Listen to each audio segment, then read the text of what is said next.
अस्सलाम वालेकुम दोस्तों, आज का व्लॉग शुरू करने जद्दा मीना अल इस्लामिक यानी मीना पोर्ट तू जद्दे वाली तू वे पाए हुए माशाल्लाह अपनी एक्ट्रेस खलीए अपनी यानी कि ना रोजी रोटी ते बहुत प्यारी है अपन आज माशाल्लाह दवाई शवाई से वे पाए चमकदी पई है इन्हें जद्दा मीना अल इस्लामिक तो लोड पे करने अल रियाज दा ते तुसा साडे नाल रसो वे पाओ साडी लोकेशन है D04 122 नंबर अस उत्ते आए खले हैं अपनी शहजादी ला छोड़ी से यानी कि अपनी गड्डी ते हुण जिवें स्कैनर आला सी वे पाओ ओ वदा स्कैनर आला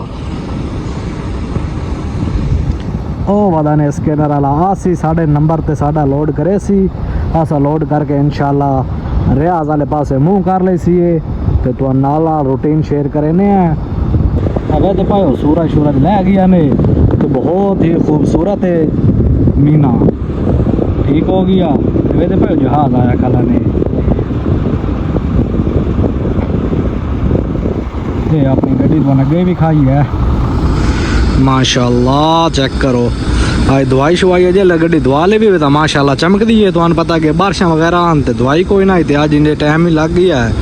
असा कहने एक बार चमका दे भी है क्योंकि अपनी रोजी रोटी हो ना साफ सुथरी रखनी चाहिए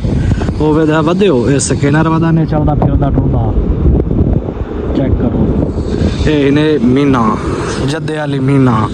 तो ठीक है इतों अस कंटेनर लोड करना तो बाद जाना असा अल रियाज भाई नाल सीनो ट्रक आंदा पिया ने चाइना वाली गड्डी है अपने को एक्ट्रेस है ठीक है इन्हें सीनो ट्रक चेक करो माशाल्लाह हम दसना तुसा पे प्यारी केड़ी है भाई और लोकेशन पूछ रहा हूं ना लोकेशन दसने हैं हाँ दोस्त D04 इधर ही होगा पीछे होगा 1-2 नंबर ये मैं जो है ना मैं 22 पे खड़ा है ठीक है आपका 26 है हाँ पीछे है 1 नंबर ये भाई और नवे आए मैं लगता उन्होंने लोकेशन का कोई ना ही पता उन्होंने लोकेशन दसी से क्योंकि मेरे तो पिछे होनी उन्होंने लोकेशन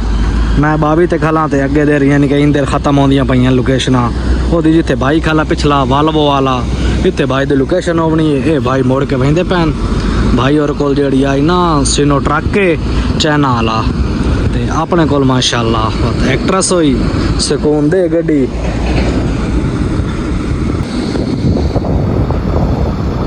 वे भाई स्कैनर वादा ने लोड करेंदा कंटेनर चा के ते हुण रख छोड़े हुण उत्ता छेक लिया सो अपना जेड़ा यानी कि ना पैकेट वगैरह होंदा जेड़े नाल कंटेनर चाहिए हुण जिवें जिवें यानी कि गड्डियां लोड करेंदा वैसी गड्डियां अगे निकलदियां वैसे ते उस हद नहीं पिछे हटदा सी साढ़े नंबर ते आके साडा लोड करे सी नवाता सा अल्लाह खैर करे बैर देर मुँह रख वैसी ये पेपर वगैरह लैके यानी कि जेड़े MT वाले पेपर वगैरह होंदे कंटेनर दे सानू तो मशीन तो उत्थों मिल सन ते उस तो बाद इंशाल्लाह अस लगे वैसी है बाकी दोस्तों असा गड्डी शड्डी लोड करके ते निकल आया से अल्लाह पाक खैर करे असा हुण जेड़ा ना मक्के वाले पासे मुँह कीती वधे आ बाकी याद कोई ना रही आ खाना शाना खादा उठाई होटल ते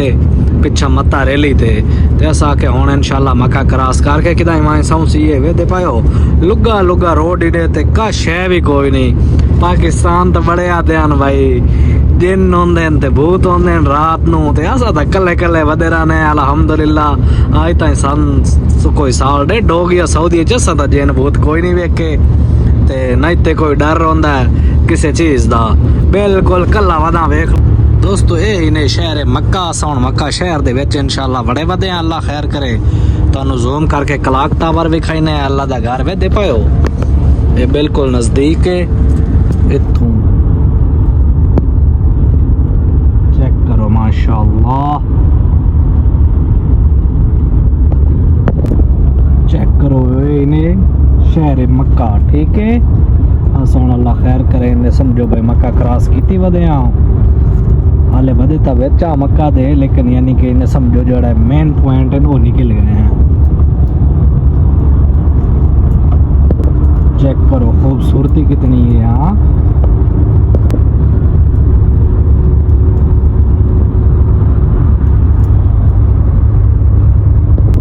ये जनाब हाजियां दे कैंप शुरू हो गए ने यानी कि हुण हज आ गई है ना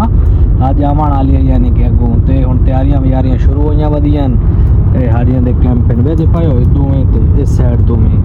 यानी कि ते हाड़ी आके आराम करेंदे उन्हां रेशां देंदे ते सारियां उस दौरान रोड बंद होंदा ते सामने दो कोई टप्पण देंदे वे दे पाए होए सारियां हाड़ियां दी रेश यानी कि कैंप हुण इन्हां दी सफाई वगैरह ते काम शाम शुरू होए वदे क्योंकि हुण महीना डेढ़ रहिंदा ते उस तो बाद हज है ना तां करके वे दे पाए कैंप जेड़े ना लगने शो वगैरह शुरू हो गए ना इस जगह ते कई नान ये हुण नवे लगे खले इस साइड ते छतरियां हान इस साइड ते कई नान ते हुण जेड़ा ना सेटिंग वगैरह करेंदे वदे जेड़ा सामान शमान सारा लेंदे वदे यानी कि ना हारियां दी खिदमत करन वास्ते हुण नाल रेडी हैं इस साइड ते तोड़ पाए कैंप चेक करो जनाब असां जनाब जड़ा ना हुण मक्का पा अल्लाह खैर करे क्रॉस कर गए हैं इंजे समझो ते बाहर निकल के डीजल शीजल पवाई सी ते उस तो बाद की दाई उठाइयां गुस्सा पौसी व्लॉग दा थाई एंड करे ने मिलदे हैं नेक्स्ट व्लॉग विच अल्लाह हाफिज।